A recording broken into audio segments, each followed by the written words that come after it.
Bien, bonjour à tous. Je suis Thierry Mingel. Je coordonne depuis bientôt 2 ans un programme qui vise à mettre en place des infrastructures et des services numériques pour la recherche. Et aujourd'hui, en fait, je suis heureux de présenter Pierre-Yves Burgy, d'abord parce que c'est le père de ce programme infrastructure numérique pour la recherche, qui est financé via un projet de loi. Et c'est aussi le père du projet DLCM dont est issue la solution de préservation Yareta, qui va faire l'objet des deux présentations de ce jour. Alors, je vais d'abord passer la parole à Pierre-Yves et ensuite Hugues Cazot, qui est le responsable du développement de la plateforme Yareta, vous fera une présentation de cette plateforme.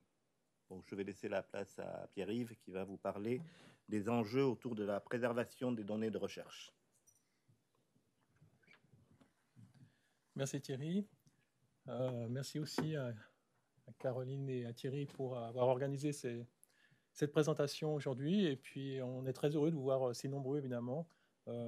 C'est aussi un message comme quoi cette thématique vous intéresse et on essaye vraiment d'offrir ce service pour vous. Et donc, on va aujourd'hui vous le décrire.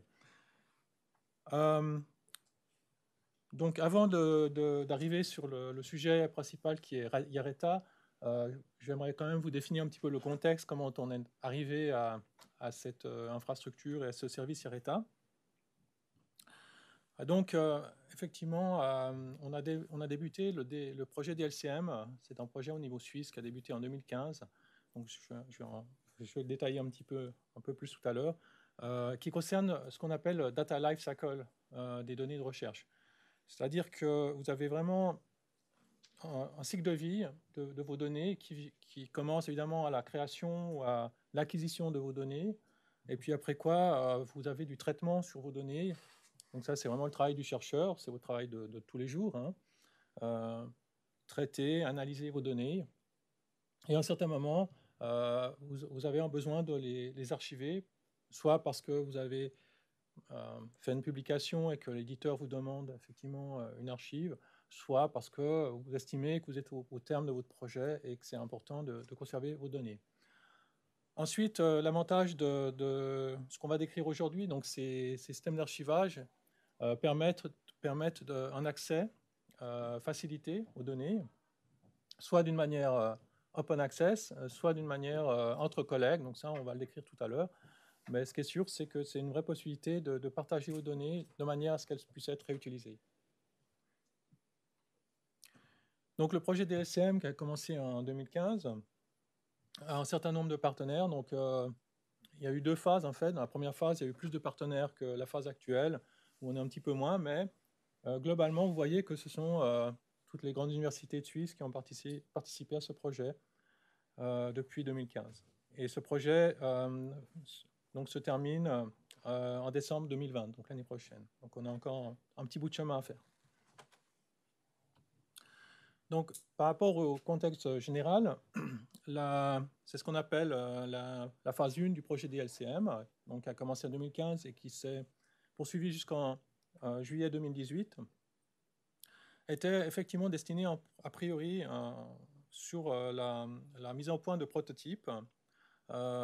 Et puis aussi, il y a tout un chapitre qui a été effectué sur les DMP, les Data Management Plans, ainsi que les politiques institutionnelles. Par rapport au DMP, donc c'était l'occasion. Il y a des places devant, hein, si jamais. N'hésitez pas à venir. Par rapport au DMP, c'est un sujet évidemment qui doit aussi vous concerner parce que maintenant tous les projets fonds nationaux doivent produire un DMP. Et donc pendant cette phase 1, on a beaucoup travaillé sur des templates, sur des fiches qui permettent aux chercheurs vraiment de faciliter son travail pour remplir ces templates et de mettre en place des services dans les universités. Par exemple, l'Université de Genève, ce sont les bibliothèques qui offrent ce service, de vous accompagner dans la rédaction des DMP. Donc ça, c'est vraiment issu de la phase 1 du projet DLCM. On a aussi mis en place un template pour définir des politiques institutionnelles, dont celle de l'Université de Genève qui s'est inspirée de ce template. Parce qu'effectivement, aujourd'hui, l'Université de Genève a sa politique institutionnelle pour la gestion des données de recherche, qui est en ligne. Vous pouvez aller voir sur le site de l'Université de Genève.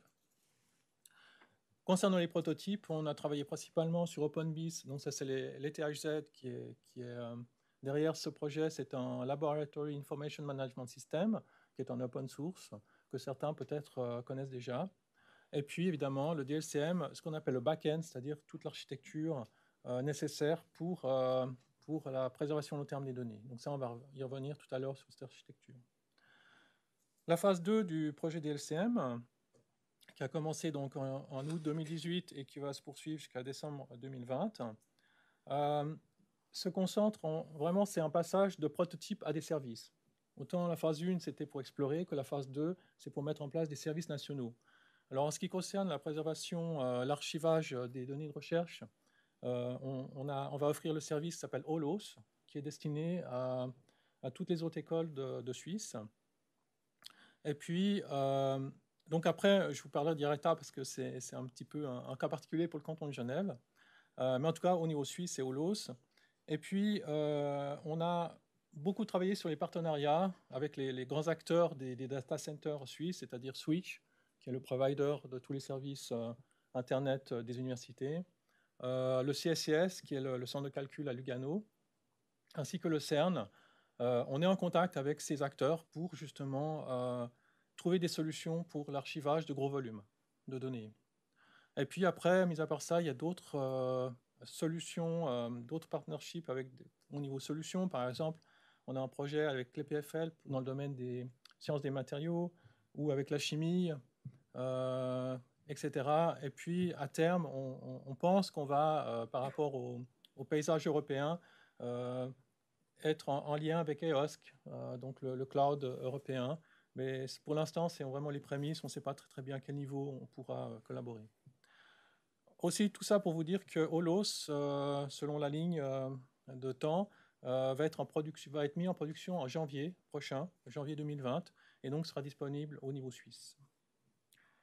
Et ça m'amène évidemment au contexte général pour l'Université de Genève, où on a un statut un peu particulier dans la mesure où on a obtenu un projet de loi qui a débuté l'année passée, donc au 1er janvier, et qui nous permet effectivement de développer 3 axes. D'une part, le calcul haute performance, HPC, le Active Data Management, qui est assez vaste, hein, c'est tout ce qui concerne le traitement de vos données, justement, et puis la partie archivage, préservation long terme. Et c'est là qu'intervient IARETA. Pourquoi IARETA? Alors, bon, c'est le nom d'une plante qui vit dans les Andes et qui a une durée de vie de plusieurs milliers d'années. Donc, c'est pour ça qu'on associe notre système d'archivage à cette plante. Tout comme Baobab est associé au calcul haute performance. Donc, on a voulu rester dans la thématique des arbres et des plantes. Donc, IARETA est particulier dans la mesure où c'est, du fait que c'est un projet de loi pour le canton de Genève, toutes les autres écoles du canton de Genève bénéficient du service IARETA. Donc, a priori, vous n'avez pas besoin d'OLOS, puisque ce sont les autres cantons de Suisse qui bénéficieront d'OLOS. Évidemment, vous pouvez l'utiliser si vous voulez, mais en tout cas, vous avez une solution genevoise qui s'appelle IARETA.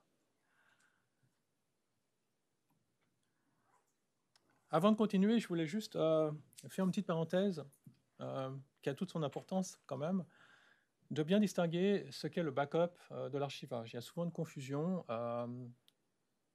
En principe, le backup est plutôt plus connu que l'archivage. Le backup, vous en faites certainement tous les jours, ou votre service informatique le fait pour vous. Et il faut voir qu'on n'est pas du tout au même niveau logique dans le traitement des données au niveau archivistique, dans la mesure où l'archive vous permet de beaucoup plus exposer vos données, dans le sens que pour les retrouver, elles sont déjà mieux décrites. Un backup, c'est juste un fichier qui est envoyé sur des bandes. Vous n'allez pas pouvoir le retrouver avec des métadonnées, par exemple. Donc, il n'est pas accessible par tout le monde. Il est accessible par le service IT et éventuellement par vous, quand vous devez récupérer un fichier. Mais ce n'est pas du tout la même logique d'une archive qui serait ouverte et dans laquelle vos données sont bien décrites. Aussi, ce qui est intéressant, c'est que donc, vous avez justement associé à ces notions d'ouverture le concept de FAIR, FIR, je reviendrai tout à l'heure dessus, de l'open science éventuellement, et puis d'autres caractéristiques comme le DOI que les éditeurs aujourd'hui demandent quand vous déposez une publication et que l'éditeur exige un accès aux données, il va vous demander un DOI, donc que l'on produit au niveau de l'archive. Après, bon, il y a des protocoles qui sont plus techniques, mais qui suivent des normes internationales qui sont garantes de la préservation long terme des données. Ce qu'il faut voir, ce qui est intéressant, c'est que nous appuyons sur l'infrastructure de backup. Donc, toute la couche logique que nous avons développée dans IARETA nécessite cette couche de backup où on a une forte redondance des disques et des éléments de stockage. Et puis là, vous trouvez des termes comme le S3, qui est le protocole d'Amazon, typiquement. On est compatible avec S3, donc c'est-à-dire que si vous voulez déposer vos données sur Amazon, vous pouvez le faire depuis IARETA. C'est déjà inclus dedans l'architecture. Et puis aussi les autres, le NAS, peut-être vous avez aussi entendu. Probablement vos données aujourd'hui sont sur le NAS de l'université. Donc évidemment, on utilise cette infrastructure.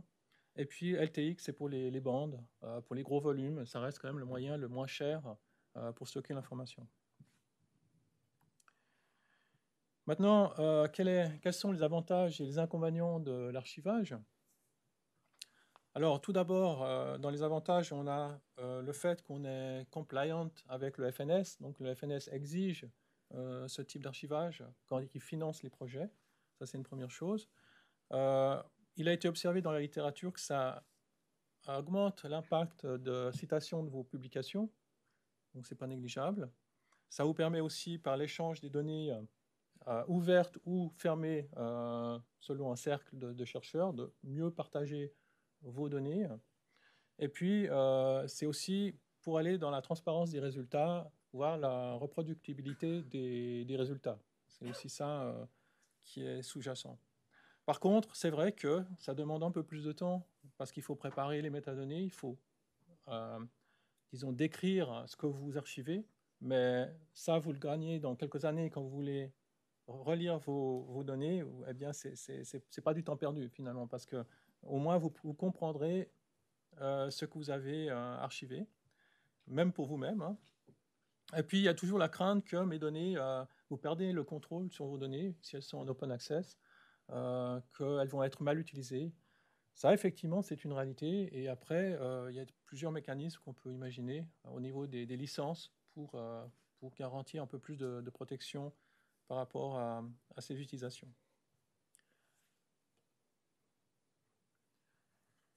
Comme je suis donc aujourd'hui, enfin, je suis dans le bâtiment du CMU, donc vous êtes confronté à des données certainement sensibles.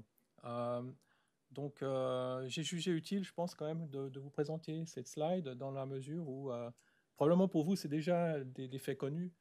Vous devez apporter des protections appropriées à vos données, anonymisation et d'autres aspects éthiques et déontologiques par rapport à vos données. Donc, à l'Université de Genève, il y a déjà beaucoup de commissions, il y a beaucoup de chartes, et je vous invite, pour ceux qui ne les connaîtraient pas, à vous renseigner. Et puis, au niveau fédéral, c'est sûr qu'il y a aussi des lois, par exemple la LPD, qui est en révision justement actuellement pour être harmonisée avec la GDPR au niveau européen. Il y a un article 13 de la LPD qui concerne plus précisément la recherche. Je vous invite à relire si vous ne la connaissez pas. Et puis, pour le canton de Genève, vous avez la LIPAD pour la protection des données, avec l'article 41 qui est aussi spécifique au domaine de la recherche. Donc, vous pouvez aussi aller voir sur le site de l'État pour vous informer. Concernant la GDPR, si vous avez des projets avec des collègues européens, il faut juste voir que vous avez le droit d'échanger les données. Donc ça, il n'y a pas de souci, c'est prévu. Et puis après, c'est des questions plus spécifiques. Vous pouvez demander au service recherche par rapport au projet européen s'il y a des contraintes et ils pourront certainement vous répondre. Ou si ce n'est pas le cas, on a un mandat avec un DPO, Data Data Privacy Officer, merci, qui n'est pas encore engagé, je veux dire, au niveau de l'université, mais qui est mandaté par la vice-rectrice en charge de la recherche. Et donc là, vous pouvez aussi poser des questions. Pourquoi Yareta alors qu'à Xenodo, par exemple? Alors, bon, il y a plusieurs arguments pour avoir notre propre archive au niveau de l'université ou au niveau suisse. C'est vrai qu'au niveau suisse, il n'y en a pas actuellement. Donc, la plupart des chercheurs mettent sur Xenodo. Ce qu'il faut savoir, c'est que Xenodo n'a pas du tout la mission d'offrir de l'archivage aux universités suisses. On est en contact avec Xenodo, on les connaît bien. En fait, on veut travailler avec. Donc ça, c'est en cours. Mais toujours est-il que au niveau du contrôle des données, si Xenodo ne sont plus, par exemple, financés par l'Europe d'ici quelques années, eh bien, vous pouvez récupérer vos données. Ils ne vont pas vous les garder. Donc nous, c'est vrai qu'au niveau de l'université, on a une responsabilité à s'engager sur le long terme à gérer ces données. On garantit aussi la location de vos données. Elles restent dans le canton de Genève. On a, d'autre part, on essaie vraiment d'être minimaliste sur ce qu'on vous exige au niveau métadonnées, de manière à faciliter le travail de dépôt. On a aussi la possibilité d'intégrer Yareta à vos labos, à vos environnements de recherche. Donc ça, c'est des use cases, on le regarde cas par cas. Il faut venir vers nous et demander si vous pouvez, par exemple, interfacer votre LIMS à Yareta. Si vous utilisez SLIMS, par exemple, on a déjà une intégration de SLIMS à Yareta. Donc, avec un clic, vous pouvez envoyer vos données sur Yareta. Ensuite, par rapport à l'accès, donc il est open par défaut, mais par contre, on offre des mécanismes de restriction d'accès à plusieurs niveaux. Donc, le premier niveau, c'est le plus restreint, c'est privé. Donc, il y a juste vous qui avez déposé les données qui avaient accès.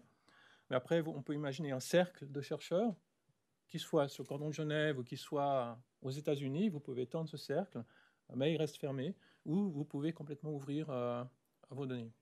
Donc, on vous délivre un DOI. On garantit 2 copies, enfin 2 réplications. Alors aujourd'hui, donc on a maintenant, depuis peu de temps, le rectorat s'est positionné sur la tarification de l'archivage. Jusqu'à 50 GB, c'est gratuit. Et à partir, donc pour plus, on facture 100 francs le terabyte par année. Et vous bénéficiez de 2 réplications. Et chaque réplication a elle-même de la redondance. Donc aujourd'hui, on a en réalité jusqu'à 4 copies, si on veut bien. Mais en tout cas, on vous garantit 2 réplications. Alors, les étapes suivantes. Aujourd'hui, on travaille sur le portail, qui est tout à fait utilisable, donc on va le voir tout à l'heure, mais on aimerait l'améliorer pour qu'il soit encore plus intuitif et plus facile à utiliser. On va aussi intégrer un serveur pour I3F pour traiter des images. Peut-être certains le connaissent, c'est un petit peu technique, mais c'est très demandé pour tous ceux qui font de l'imagerie. Et puis, on propose justement des solutions à intégrer Yareta à votre labo, mais ça, c'est sur demande. Il faut venir vers nous et on regarde cas par cas. Tout ce que je peux vous dire, c'est déposer vos données. C'est prêt à être accepté sur nos serveurs, sur Yareta. Et je passe la parole à eux qui va nous dire comment le faire. Merci. Alors, bonjour à toutes et tous. Donc aujourd'hui, je vais vous faire une démonstration du portail de Yareta aujourd'hui pour vous démontrer l'utilisation de ce service et de voir comment ça fonctionne. Voilà. Donc après, si vous voulez des aspects plus techniques, parce que Pierre va mentionner sur l'architecture, je ne vais pas les présenter aujourd'hui, mais je vous invite à me contacter ou à en discuter après la session. Donc tout d'abord, pour pouvoir accéder au service, il y a une petite procédure à réaliser pour pouvoir demander l'accès. Donc la première chose, c'est d'abord de se connecter une première fois sur la solution pour pouvoir se créer son profil. La deuxième, c'est de demander de réunir les informations et de penser comment vous voulez archiver vos données. C'est-à-dire que vous travaillez peut-être avec plusieurs groupes de recherche et de savoir comment vous allez organiser. et pour pouvoir créer ce qu'on appelle un espace de préservation. Une fois que vous avez déterminé ça, il faut définir réfléchir à qui va avoir accès. Je vais vous montrer comment ça se passe et aussi quelle est la rétention que vous voulez. Donc, dans le monde médical, par défaut, ce qui est conseillé, c'est de garder les données pendant 15 ans. Donc, c'est la possibilité, mais il y a la possibilité de définir d'autres périodes de rétention. Et puis de réfléchir aussi à la volumétrie par rapport à l'aspect coût. Et après, il y a une petite démarche administrative. Donc, pour les personnes qui sont de l'université, il y a une demande à faire par le système de support ici pour pouvoir faire cette demande. Et puis pour toutes les autres institutions du canton qui n'ont pas accès à ce service, il y a un formulaire à remplir qui est spécifié sur le lien qui est mentionné là. Il y a des plaquettes qui sont devant ou qui référencent et où toutes ces informations sont notées. Et une fois que vous avez fait cette démarche-là, vous êtes ready to archive. Donc, je vais vous présenter un petit peu ce qu'est votre voyage par rapport au monde de l'archivage. Voilà. Donc, le monde de l'archivage se passe en deux étapes principalement. Ce qu'on appelle dans la terminologie archivistique, c'est l'ingestion. Et après, il y a la dissémination. En préambule, il faut aussi, il y a une chose qu'a mentionné Pierre-Yves lors de la différence entre les avantages et les inconvénients de l'archivage. Il y a une réflexion à faire, c'est comment vous organisez vos données. Ça, c'est votre responsabilité de structurer votre donnée pour pouvoir créer un dataset qui soit réutilisable et peut-être déjà partageable au sein de votre équipe et puis partageable. Donc ça, la solution n'apporte pas de solution. Par contre, elle ne met aucune contrainte. C'est ce que je vais essayer de vous démontrer. Donc, je vais commencer d'abord par vous montrer la partie administrative qui est de la charge. Alors, dans notre terminologie, notre terminologie, on délègue en fait le droit d'administration de ces espaces de préservation à des personnes de votre groupe. Donc, ça peut être soit le PI, soit une autre personne. C'est à vous il peut y en avoir plusieurs. Ce qui va permettre de déléguer et de pouvoir rajouter des personnes à quand vous le souhaitez, sans passer par nous. Donc, je vais passer en mode démo. Voilà. Donc, peut-être avant de... Voilà. Donc, l'URL est yareta.unige.ch.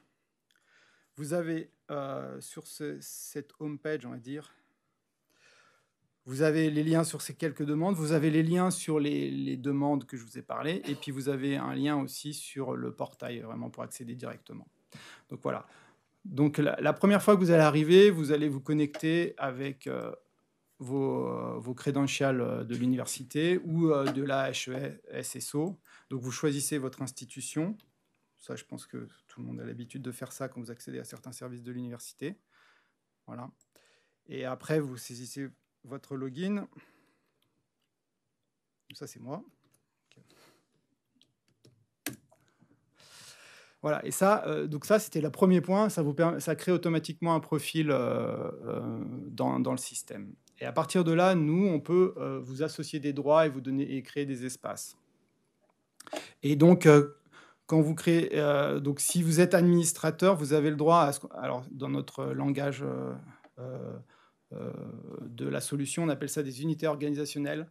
C'est un terme, c'est un concept qu'on a défini comme ça pour que ça puisse s'appliquer à n'importe quelle organisation. On a pris le parti pris de ne pas se mapper sur les structures de l'université pour deux raisons. Déjà, comme vous l'avez compris, c'est un projet national, donc il pouvait s'implémenter dans d'autres universités. Donc les institutions s'organisent chacun de manière autonome, donc indépendamment. Et puis, ça permet de choisir aussi le niveau si vous voulez créer un espace pour votre département et puis aussi pour un groupe, vous pouvez aussi le faire. Et donc, la facturation, elle se fait par une unité organisationnelle. Quand vous accédez à ça, vous voyez toutes les organisationnelles, les espaces de préservation qui sont aujourd'hui en production. Donc là, je fais une démonstration sur l'environnement de production, donc réel, hein, ce n'est pas un environnement de démo. Donc, je vais utiliser l'espace des LCM. Voilà, donc là, vous allez accéder et vous pouvez définir un peu, donc ça, c'est une description du projet. Et vous pouvez aussi définir les personnes que vous voulez associer comme comme manager ou pas. Donc ça, c'est la partie vraiment administrative. Donc si on veut modifier quelqu'un, on passe en mode édition. On peut définir rajouter une personne ou pas. Voilà, donc je crois que, par exemple, j'ai rajouté Caroline. Je crois qu'elle n'y est pas. Voilà. On choisit si c'est une personne qui doit pouvoir avoir le droit de modifier. On met manager. Donc ça, il y a une documentation qui vient avec la solution qui vous expliquera un peu tous les différents rôles. Mais en gros, le manager permet de rajouter des personnes. Et puis après, il y a le créateur, c'est quelqu'un qui peut déposer des datasets. Et l'approver, c'est quelqu'un qui peut approuver des datasets si vous l'avez demandé. Donc c'est une des questions du formulaire à remplir. Et le steward, c'est une personne qui c'est plutôt le data curateur, on l'appellerait ça. Et le visiteur, c'est pour pouvoir donner un accès à des personnes externes qui n'ont pas le droit de déposer des données. Voilà. Après, vous voyez, il y a différents paramètres. Ça, c'est nous, quand on crée l'espace de préservation, on va définir correctement et c'est à ce niveau-là où vous pouvez choisir la durée de préservation. Donc, dans le cas du monde médical, il semble que c'est 15 ans. N'est-ce pas, Floriane ? Là, voilà. Donc là, on peut même aussi envisager d'avoir le choix. Mais ça, c'est à discuter avec nous. Voilà. Donc ça, c'est la partie administrative de la solution. Je ne vais pas insister, c'est quelque chose qui se fait initialement au début. Après, vous n'y venez quasiment plus. Oui. Alors, au bout de 15 ans, c'est une bonne question. Donc ça, c'est ce qu'on appelle, dans le monde archivistique, ça s'appelle le sort final. Ou en anglais, c'est disposition. Je sais pas si. Et donc là, alors quand ça va arriver à là, ça veut dire que l'archive va être mis dans une liste prêt pour être détruite. Et là, il y aura une possibilité de revoir ou pas. Donc ça, c'est des critères de revoir si on doit étendre la préservation ou pas, ou sinon on la détruit. En fait, on ne va pas vraiment la détruire, on va détruire les données et on va garder uniquement un record, enfin une tombstone, enfin une marque pour dire voilà, il y avait un record et il a été détruit. Voilà, ça va. Mais pour être sincère, ce n'est pas encore développé parce que les rétentions, on a mis le focus sur d'abord le portail, d'abord la soumission. Maintenant, on a plus le focus sur l'aspect dissémination et puis l'année prochaine, on va travailler sur ça. Voilà. Mais les requirements sont déjà définis. J'ai répondu à votre question ? Voilà. Donc là, c'est la partie vraiment initiale, step 1, step 2, pour définir accès à votre team. Après, l'étape d'après, c'est vraiment passer sur la partie dépôt, soumission de dataset, ou alors je dis souvent ingest. Donc là, vous avez, alors justement, j'ai utilisé des fois des mots anglais, des mots français, parce que des fois, dans le monde archivistique, les mots anglais sont des fois plus simples que sort final, ça fait pas. Et donc, juste une petite remarque, actuellement, l'interface est en français, mais aussi en anglais. Donc, si vous travaillez avec des collègues qui ne sont pas francophones, voilà, vous pouvez avoir le mode anglais. Donc là, il y a un menu qui s'appelle Deposit, dans lequel on va pouvoir créer les datasets. Donc, la démarche pour déposer un dataset, déjà, comme prérequis ou comme hypothèse de travail, on suppose que vous avez des données qui sont organisées d'une certaine manière et qui sont prêtes à archiver. La décision de dire il faut les archiver, elle vous revient à vous. C'est la responsabilité des chercheurs de choisir quand c'est le bon moment, à partir du moment où votre dataset est prêt. Donc, ce n'est pas automatiquement à la fin de la recherche, mais à la fin d'une expérience qui est peut-être coûteuse à faire. C'est peut-être intéressant de préserver les données et puis de faire un autre dataset avec des données analysées. Enfin, ça, c'est à vous de vous organiser. Donc là, je vais faire je vais créer un dépôt pour par exemple, donc le use case que je prends dans ces sessions, c'est d'archiver, par exemple, la brochure qu'on a fait explicitement pour cet événement. Donc, quand on a un dataset, on va créer un dépôt. Donc, c'est une demande d'archivage, on peut définir comme ça. Donc là, il y a des métadonnées actuellement qui sont très, très minimalistes. L'idée, c'est de vraiment vous faciliter la vie et qu'il y ait le moins de choses à saisir. Alors, ces métadonnées, elles ont été choisies lors de la première phase du projet. Elles correspondent en fait aux métadonnées, alors je ne sais pas si datasite, qui sont les métadonnées qui sont obligatoires lorsqu'on veut obtenir un DOI. Donc, le niveau d'exigence de la solution Yareta pour pouvoir soumettre des données, c'est le même que si vous voulez avoir un DOI. Donc, c'est ce que vous aurez dans n'importe quelle autre solution. On ne peut pas faire moins. C'est ça. Voilà, donc là, vous avez donc, des étoiles rouges pour indiquer les champs obligatoires. Donc, on va... Brochure, voilà, je vais donner un titre, sur V2, parce qu'on a déjà archivé la version.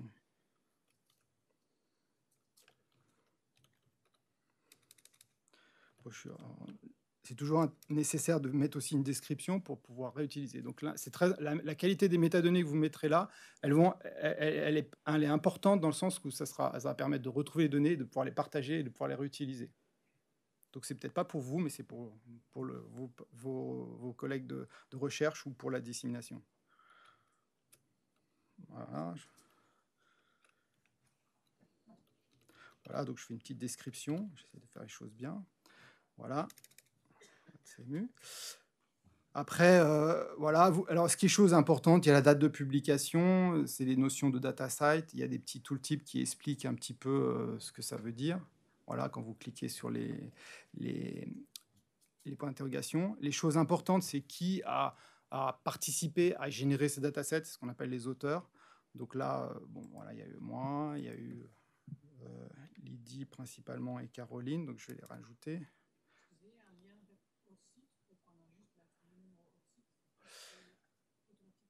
Alors, justement, actuellement, non, mais en fait, l'ORC-ID, vous voulez dire, c'est ça? Ouais, en fait, alors... c'est ça. Alors, actuellement, justement, quand vous voulez rajouter une personne, si je mets, par exemple, Pierre-Yves, ouais, donc là, vous pouvez avoir une recherche et en fonction, vous pouvez trouver. Et à terme, dans le futur portail sur lequel on travaille sur ce genre d'évolution, en fait, pour faciliter les ajouts. Voilà. Et puis, voilà, je vais mettre aussi. Voilà. Voilà, donc ça, c'est important. Après, la chose importante, donc on peut aussi, les choses importantes, il y a des choses comme le langage, si vous voulez, la période de collection des données, si vous voulez c'est rajouter des informations, mais c'est pas obligatoire. La chose importante qu'il faut se poser, c'est ce qu'on appelle le access level. Donc, c'est le niveau d'accès, c'est les 3 niveaux que Pierre vous a décrits. Donc, aujourd'hui, on a implémenté, on a 3 modes. On a le mode public qui va correspondre en fait à un open access. Donc, c'est des datasets qui sont publics. Après, il y a le mode restrictif, restreint, qui va offrir la possibilité d'accéder à ce dataset que si on fait partie de l'espace au groupe. Et puis il y a le mode clos qui correspond au mode vraiment privé où là ça appartient uniquement à l'organisation et à l'unité et au créateur. Il faudra faire une demande à l'auteur pour pouvoir accéder aux données. Mais ça, on y reviendra dans la deuxième partie de la démo. Donc là, nous, c'est public. Et donc à partir du moment où on publie, alors je vais valider. Voilà. Et il y a en fait un mécanisme automatique. Je reviens en édition. Il y a la licence par défaut qui est setée. Si vous passez en mode... donc là, dans l'interface, c'est géré. On a le mode par défaut. Mais la licence est obligatoire quand on fait un mode open access. C'est comme l'a dit Pierre-Yves, pour pouvoir déterminer. Donc là, je vous invite... On a défini les Creative Commons comme liste de licences possibles. Mais ça peut être étendu si vous avez des besoins particuliers. Et ça, je vous invite à consulter les gens de l'équipe pour ça. Après, par défaut, vous héritez en fait des propriétés de rétention qu'on a évoquées. Voilà. Donc ça, c'est vraiment le minimum que vous devez faire pour créer des données. Ça, c'est pour définir votre dataset. Après, il y a comment on upload les données dedans. Donc aujourd'hui, je vais faire une démo par le portail. Donc c'est en mode upload. Et après, il existe d'autres modes que je ne vais pas détailler aujourd'hui, mais je vous invite à nous contacter, qui est des modes plus en mode API ou en mode batch pour des problématiques de gros volume ou des problématiques de gros volume en nombre de fichiers, pas en taille. Ça peut arriver. Voilà. Donc là, je vais faire un cas simple. Donc ici, il y a deux onglets après. Il y a les files, donc c'est les données en fait. Puis il y a le mode AIP que je ne vais pas détailler aujourd'hui. Ça sera plutôt un mode avancé. C'est en fait, on a la possibilité de pouvoir créer, alors j'ai appelé ça l'autre fois, des archives d'archives, c'est pouvoir en fait créer des collections d'archives. Donc, si jamais, par exemple, vous avez je sais pas, des datasets qui sont temporels, vous pouvez imaginer d'avoir un dataset par mois et puis les regrouper avec un dataset pour le trimestre. Et donc, en fait, ça crée un DOI et puis vous récupérez les données en une seule fois.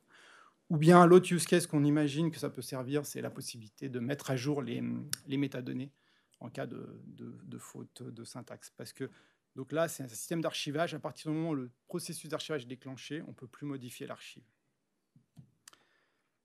Voilà. Donc là, je vais vous démontrer ce mode-là aujourd'hui. Donc ici, on a une interface assez simple. On a trois. Je vais vraiment surtout vous présenter les deux modes principaux. Donc ajouter des données une à une. Donc là, c'est en mode upload. Donc là, vous avez un petit menu. Vous sélectionnez vos données. Donc là, moi, je vais aller dans les données que j'ai mises sur l'ordinateur pour préparer. Donc là, je vais choisir, par exemple, la brochure en mode PDF.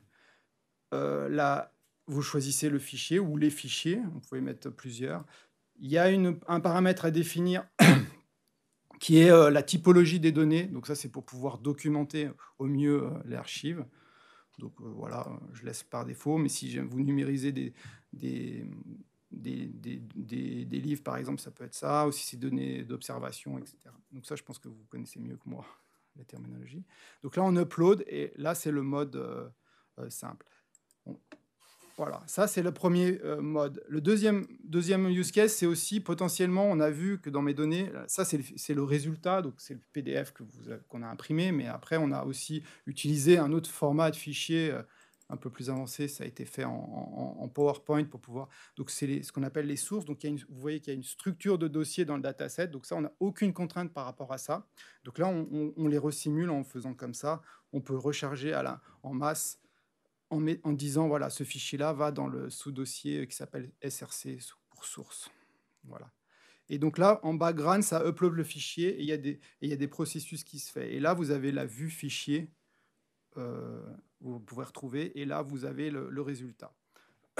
Dans l'interface ici, vous avez donc, pour chaque fichier uploadé, vous avez des informations sur sa taille, son état. S'il était en erreur, vous auriez le statut erreur. Vous pouvez filtrer comme ça.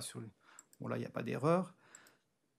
Vous avez aussi les petites étoiles. Donc, je vais un peu vous détailler ça pour vous expliquer ça. Et pour pouvoir détecter ça, on va passer par le petit icône qui s'appelle Find I pour information, où là, ça vous liste un extrait des informations qu'on rajoute lors de l'upload. Donc, c'est ce que apporte le service. Il y a tout un processing derrière pour documenter tous vos données que vous mettez dans le dataset pour les préparer pour l'archivage. Entre guillemets, je vous explique ça aujourd'hui, mais entre guillemets, c'est le service qui est offert par la solution. C'est juste un peu vous expliquer. Donc, la chose à retenir, c'est ce qu'on a appelé le niveau de compliance avec ces étoiles. Donc, on a une classification qui permet, en fonction du type de fichier que vous appelez, on a des outils derrière qui tournent et qui vont analyser les données du fichier et qui vont être capables de catégoriser les données. Donc ici, on voit que, vous voyez, on n'a pas saisi le MIME type ni le format. Ça a tout été défini automatiquement par la solution. Et ça les classifie, ça calcule aussi les checksums. Donc ça permet de catégoriser les datasets et de les documenter dans un souci de préservation. Donc, pourquoi on fait ça? C'est parce que c'est important d'essayer d'avoir les meilleurs formats pour la préservation. Donc, à partir du moment où vous avez 2 étoiles sur le compliance level, c'est que c'est moyen, on va dire. Et pour avoir 3 étoiles, il faut faire partie de ce qu'on appelle des formats conseillés pour l'archivage. Donc, dans le cas du PDF, je ne sais pas si vous savez, c'est plutôt ce qu'on appelle le PDFA. C'est la version du PDF qui est fait pour l'archivage, en fait. Mais dans ce cas où on fait, en fait, alors c'est un peu technique, mais qu'on fait un peu des graphiques un peu évolués, le PDFA, il y a des fonctionnalités qui ne sont pas supportées, donc on ne garde pas ça parce qu'on perd en qualité. Mais si vous avez des données purement en texte, c'est plutôt pertinent. Et on a la même démarche sur chaque typologie de format, sur les formats d'images, sur les formats vidéo. Et là, on se référence, donc ça c'est écrit dans les documentations, sur les bonnes pratiques qui sont faites dans le monde archivistique et qui sont plus ou moins édictées ou écrit par la bibliothèque du Congrès américain, qui est une référence là-dedans. La seule chose que je vais vous démontrer, c'est que nous, on a un outil derrière qui est open source, qui analyse les formats. Dans la plupart des cas, ça fonctionne et il est capable aussi de définir ce qu'on appelle un PUID, c'est une notation qui veut dire pronom unique identifier. Et en fait, il y a un lien, c'est un registre qui est géré par les archives nationales anglaises. C'est un registre qui recense tous les formats informatiques. Et donc là, à partir du moment où le système a été capable d'associer cet identifiant, on est sûr que ce fichier-là est de ce type-là. Il ne se base pas uniquement sur les extensions, il va rentrer dans la structure du fichier. Et donc là, on documente en fait automatiquement quand vous uploadez les fichiers, le format qui est dans votre dataset, ce qui va nous permettre pour du très long terme, donc imaginez que peut-être dans 10-15 ans, on va estimer que tous les PDF, comme ça, on va les mettre dans une nouvelle version du PDFA qui supportera peut-être la transparence, en fait. Voilà. Est-ce que j'ai été clair? Oui, c'est juste à titre d'information. Voilà. Et puis, il y a aussi, donc on va identifier le format, on documente la version de l'outil qu'on utilise, et puis il y a aussi un antivirus qui est passé lorsqu'on fait un upload. Et on a les références de la version de... Voilà, donc ça, c'est... Je vous ai détaillé en détail sur chaque fichier, mais ce travail-là, il est fait pour chaque fichier, peu importe le nombre. Donc, voilà. Et donc, si on regarde sur le deuxième, il trouve aussi un autre format voilà, le format, et on peut retrouver les références de la version exactement du format. Voilà. Donc ça, c'est ça que ça apporte en fait. Ça permet, c'est la première étape, ça permet de documenter. Je vais vous faire un. Là, je pense que vous allez me dire, oui, mais moi j'ai 20 000 fichiers ou j'ai 10 000 fichiers, je ne vais pas les uploader un à un. Donc on a un autre mode que je vais vous démontrer sur un autre dataset juste pour la démo. Je ne vais pas garder.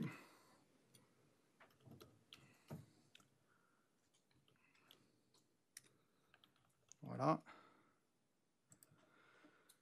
Donc là, je vous passe le step vite. Et donc, en fait, il y a un autre mode qu'il est possible d'utiliser, qui peut vous être utile. C'est que, en fait, le travail que je vous ai décrit unitairement, on peut le faire de manière unique en uploadant un zip dans la solution. Et la Yareta derrière, donc vous sélectionnez les types. On va prendre le fichier zip que j'ai préparé. Vous imaginez, vous préparez vos données, vous prenez le fichier zip. En fait, et on l'upload, et en background, en fait, il va dézipper le fichier et il va faire le travail que vous avez fait un à un, il va le faire de manière globale, donc peu importe la volumétrie. Voilà, et on retrouve la même, et on recrée l'arborescence. Voilà. Donc ça, c'est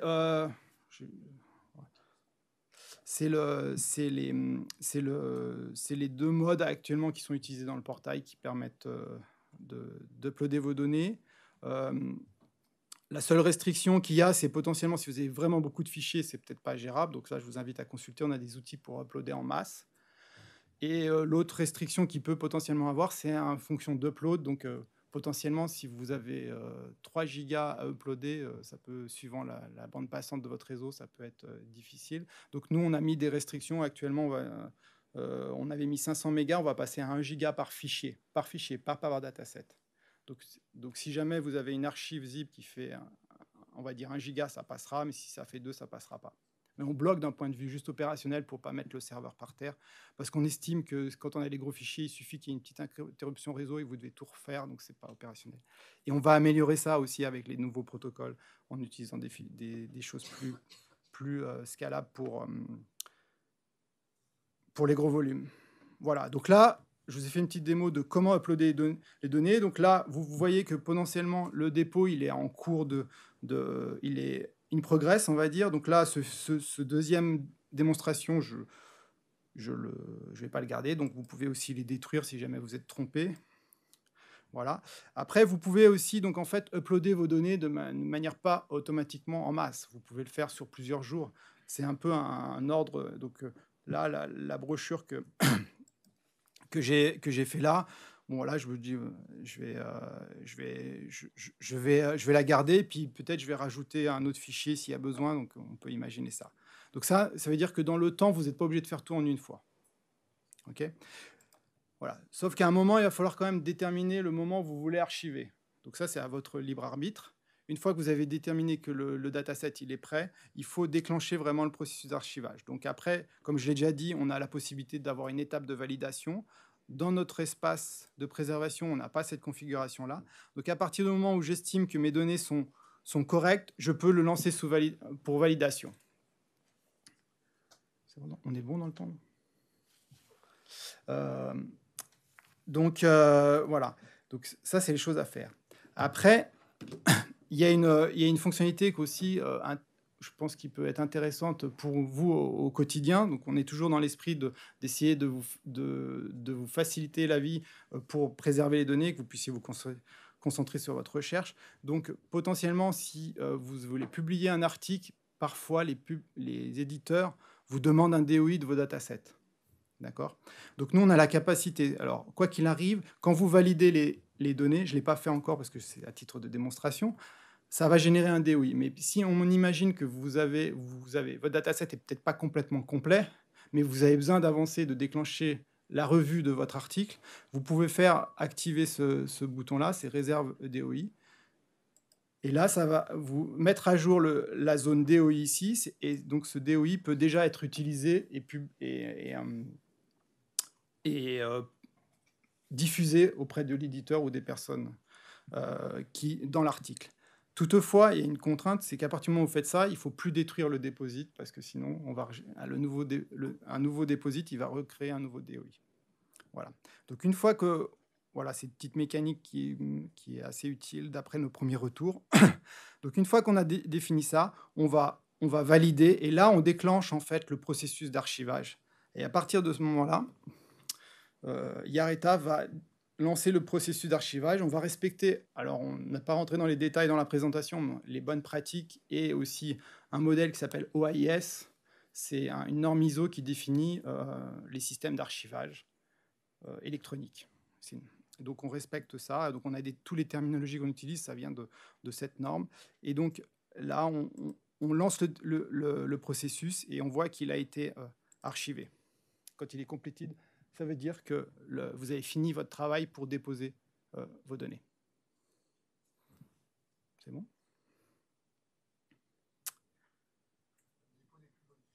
Non. À partir du moment où il est soumis, ouais. Donc là, on était dans l'étape vraiment upload des données et soumission. Et donc là, justement, à partir du moment où on a archivé, on déclenche les étapes d'après qui sont la partage des données. Donc à partir du moment où il est archivé, il est accessible depuis un portail, le portail de Yareta de recherche, et potentiellement accessible aussi depuis le DOI. Je vous ferai une démonstration après. Donc ça, c'était le menu dépôt. On a vu brièvement le menu Organizational Unit. Et maintenant, on a un module qui s'appelle Search. Donc ici, on peut rechercher toutes les datasets qui sont actuellement dans le système. Donc, je ne vais pas être très original, je vais mettre des mots-clés qui marchent. Hein. Voilà, mais juste pour vous expliquer. Donc en fait, ici, on voit que ça, c'est des vrais datasets. Hein. Donc on voit des groupes de recherche. Donc là, on a un moteur. En fait, dans la mécanique derrière, on va indexer les métadonnées et elles sont recherchables. Donc les métadonnées que vous saisissez au niveau du dépôt, les métadonnées de DataSite, elles sont toujours publiques. Si vous sachez. C'est la partie qu'il faut savoir. Donc c'est pour ça qu'on peut toujours rechercher ces métadonnées. Et là, on voit le niveau d'accès. Donc là, il y a des accès restreints ou des restreints publics. Et donc là, voilà. Et donc là, on a un petit moteur de recherche. Donc il est possible, donc ici, par exemple, si on va accéder à ce dataset, on voit en fait l'extrait les métadonnées qu'on a saisies lors du dépôt. Elles sont là. On retrouve les informations qu'on a saisies à l'époque. On a le DOI, on a la taille, on a les accès, la licence. Alors si vous voulez, on a maintenant une petite feature qui n'existait pas dans la version qu'on a mis en juin. On voit le détail des métadonnées qui sont compliant avec le schéma DataSite. Donc ça, c'est un peu technique. Et là, on voit que ce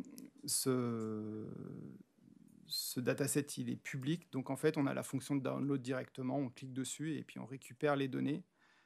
Alors, je suis désolé, sur cet ordinateur, il associe à VLC les zips. Mais ça, voilà, donc c'est pas bon.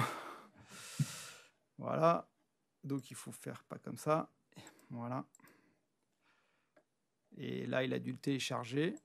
Et là, après, on peut ouvrir le fichier. Donc là, alors, je suis désolé, c'est parce que c'est... Voilà. Et là, on retrouve les données. Et dedans, on a l'archive avec les datasets qui sont là. Ça, c'est les datasets qu'on avait déposés à l'époque. Voilà. Donc sur la recherche, donc normalement on a un moteur de recherche basé sur Elasticsearch si ça vous intéresse d'un point de vue technique. Donc on peut écrire, donc soit on peut mettre donc là par défaut le query il va faire des ou. Donc vous mettez les mots clés, c'est un peu du Google-like.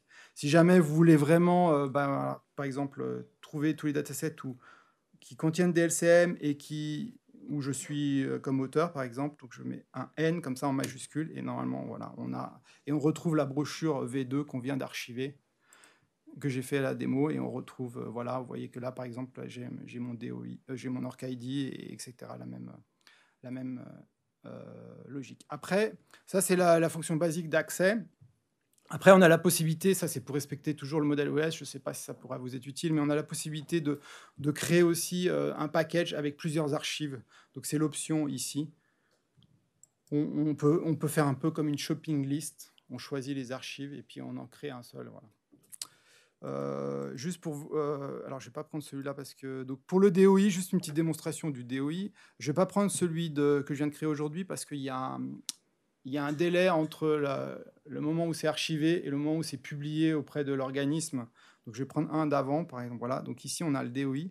Donc, vraiment, le DOI, il est référencé au niveau international. Donc, si vous allez après sur le site doi.org et vous saisissez le DOI qui a été généré par la solution, vous allez retomber sur la même page, en fait.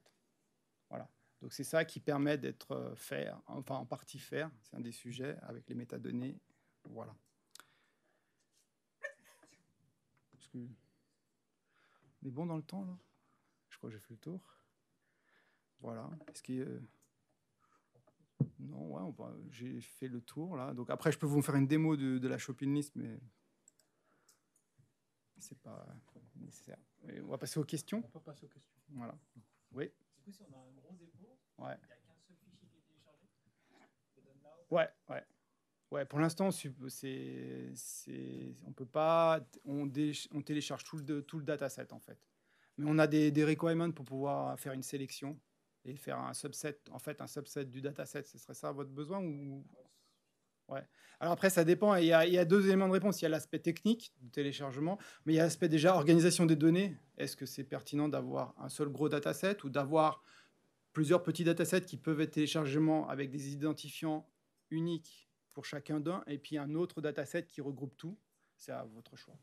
Mais aujourd'hui, dans le portail, c'est qu'un seul download. Mais on imagine pouvoir faire peut-être des sélections, mais c'est un peu plus compliqué au niveau il faut sélectionner les fichiers et tout ça. Donc. On ne peut pas voir les fichiers à l'intérieur. Avant. Ouais. Pas encore aujourd'hui, non. Mais ça, c'est des choses qu'on envisage de rajouter, justement. Parce qu'en fait, bon, je ne suis pas rentré dans les détails, mais si vous regardez pour vraiment dans le fichier ici... non, il est où le fichier? C'est celui-là. En fait, ici, dans les métadonnées... Alors, voilà, ici, dans les métadonnées, ici, c'est du XML. Et dedans, il y a tout le descriptif avec les fichiers. Donc, on pourrait très bien extraire la structure et l'analyser. Et ça, c'est des demandes que c'est pas la première fois, et donc on a mis ça dans la roadmap de développement.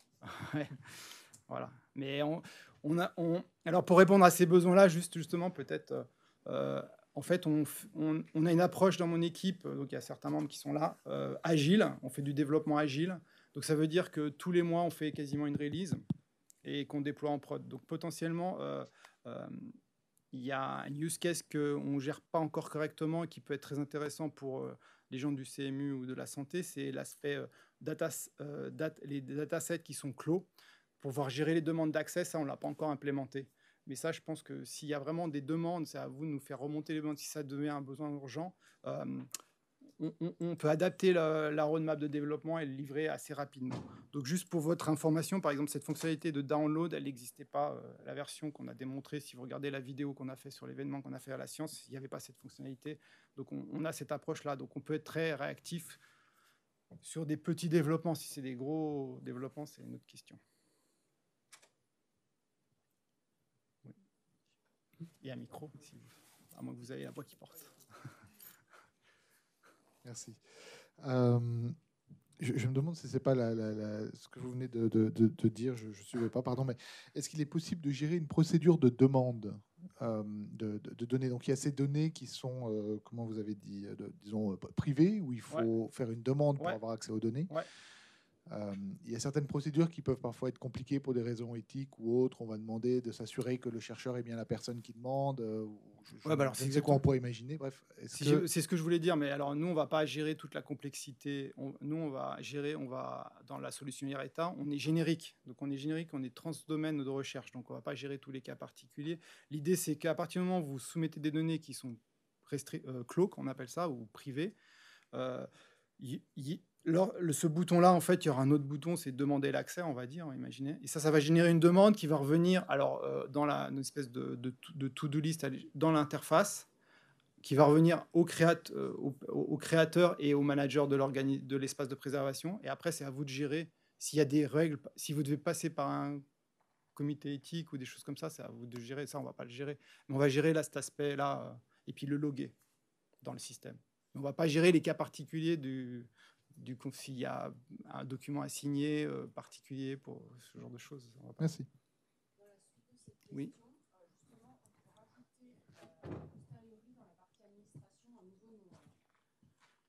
Oui, oui, alors ça, si c'est une personne qui est identifiée, on peut le faire, ça. Et ça, automatiquement, il aura accès. Alors ça, c'est que dans le cas d'un accès restreint. Ouais. Oui, tout à fait. C'est pas un tenté, c'est pas on appelle ça un access construct list. On va pas gérer ça. Non. On gère par rapport à l'espace de préservation. Donc, s'il a accès à l'espace de préservation, il a accès aux datasets qui sont restreints.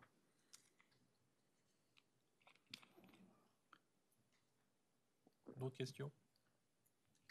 Oui.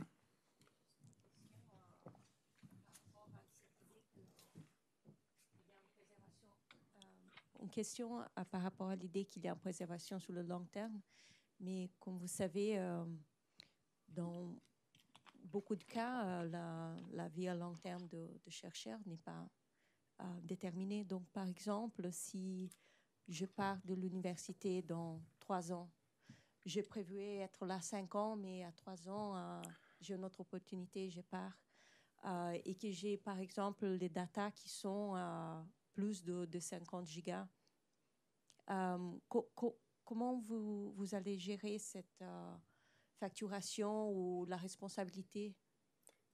Il y a 2 réponses. Là. Il y a la partie outillage. Donc là, c'est pour ça qu'on a des rôles un peu différents. Le data curator, il peut être là le steward qu'on appelle ça, pour pouvoir prendre la suite. C'est un peu l'avantage de cet espace. Voilà. Ça permet de... Voilà. Après, il y a la réponse de l'outil, puis après, il y a la réponse plus organisationnelle.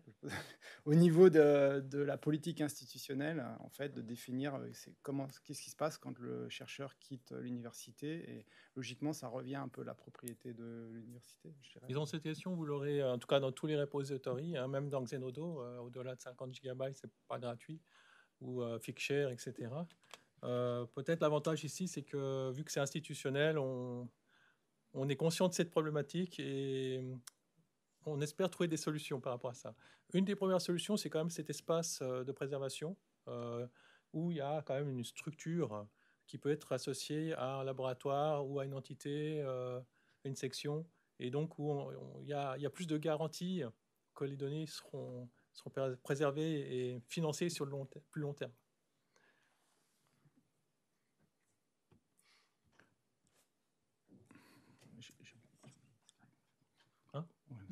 Question pratico-pratique, si on veut télécharger un téra de données d'imagerie, c'est pas encore possible.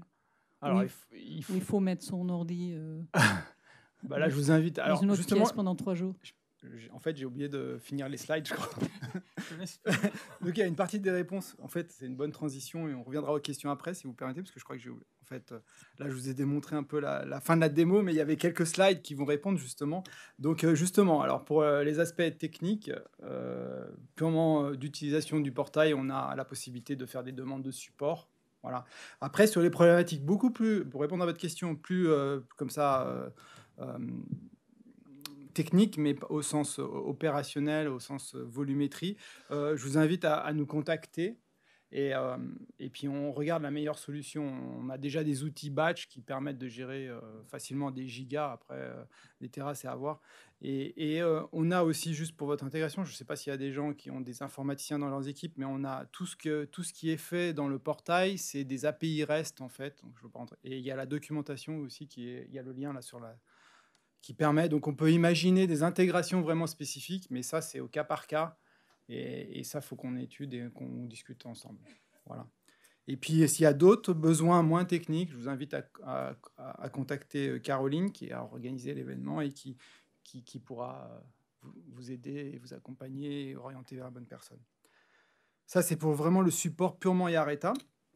Et puis après, d'un point de vue plus général aussi, il y a au niveau de l'université, il y a ce qu'on appelle le site le Research Data, qui permet, qui répond déjà en partie peut-être à certaines de vos interrogations, mais de manière plus large, où là, il y a tous les services de l'université qui sont impliqués dans la recherche. Donc, il y a le service recherche, il y a la DIS, il y a la DISTIC, il y a les gens du comité de la sécurité, de l'éthique. Et voilà, donc il y a des informations pour comment soumettre, rédiger un DMP. Il y a pas mal d'informations et je vous invite à regarder si vous voulez. Et il y a une adresse email pour pouvoir faire des demandes aussi. Voilà. Et là, c'est la fin de la présentation pour revenir aux questions. S'il y a d'autres questions. Est-ce qu'il y a possibilité d'ajouter d'autres métadatas que celles qui sont actuellement... Oui, bonne question. Alors ça, c'était le mode avancé. Je vais revenir sur l'écran pour juste... Alors, dans le design de la solution, on essaye d'avoir un espèce de mainstream ou de processing assez le plus simple possible. Mais après, on a toujours le mode avancé. Donc là, même dans je vais prendre un deposit qui est en cours de... Voilà, celui-là, par exemple. Il n'y a pas encore de données, mais quand on est au niveau des données, en fait, déjà, au niveau des métadonnées, on est assez minimaliste. Et en fait, si vous regardez le schéma DataSite, il y a beaucoup plus d'informations. On peut définir des abstracts, on peut définir des liens sur d'autres références. Enfin, il y a beaucoup de choses. On ne l'a pas encore mis dans ce portail. Dans le prochain portail, on en fera un peu plus. Et après, pour répondre à ta question, Nicolas, donc là, il y a la partie les données de recherche, qu'on appelle les données primaires. Il y a possibilité aussi d'ajouter des données secondaires. Donc, si jamais vous avez...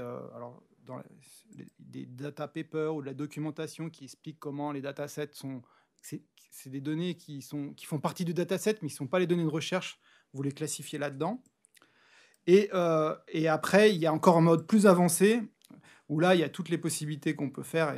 Et là, on a un mode où on a prévu dans la structure de l'archive de pouvoir... Donc, le mandatory, les métadonnées obligatoires, c'est DataSite. Mais après, on peut rajouter des métadonnées custom ou personnelles.